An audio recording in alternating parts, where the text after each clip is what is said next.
Rare disease to me is, and to my organization, is very patient-centric. The goal is to identify patients, identify opportunities to work with the physicians and get the prescription written for the appropriate patients and get them on therapy. Our product is specific to hematology, and they have vast experience in that area.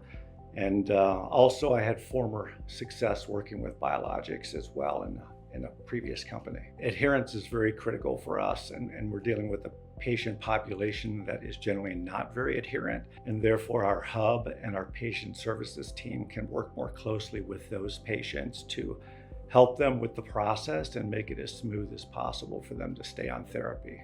It's been a great partnership between our hub and our patient service managers. They work very closely with our specialty pharmacy liaison and the program manager as well. Biologics nurses are reaching out at some points, and our patient services managers and clinical nurse educators are reaching out, providing the appropriate support for that patient that is on therapy. I think the most important thing, because we're very patient-centric, is if the patient is happy with the service they're getting from biologics, that's number one. Number two is probably the healthcare provider.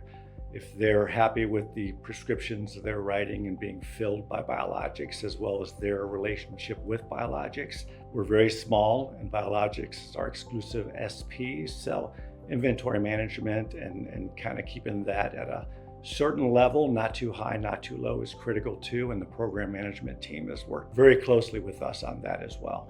We just filed for a new indication for our current product at a different dose. During the last QBR, we had the opportunity to partner with Biologics as far as other assets that we can contract for to utilize as well. And it's been a true partnership where Biologics has been proactive in identifying what we could need and adjusting along the way and helping us kind of make our hub and the specialty pharmacy work as one.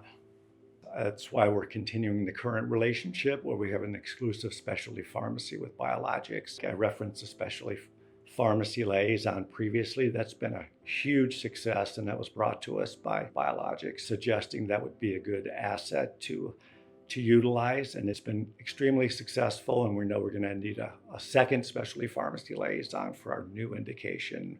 Those are the times when you know you have a good partner, when it's an emergency situation and when they're responsive and we can get it done, we all win. They've been very supportive and the communication's been great. What might be new to us is not new to Biologics. It's been very successful. And in rare disease, these patients are very underserved, undertreated. So being able to do things to get these patients on therapy and to keep them on therapy and to hear their stories as to how they feel versus how they may have felt 2 months ago, 6 months ago, a year ago. That's the why for me and for our organization too. And Biologics makes that possible.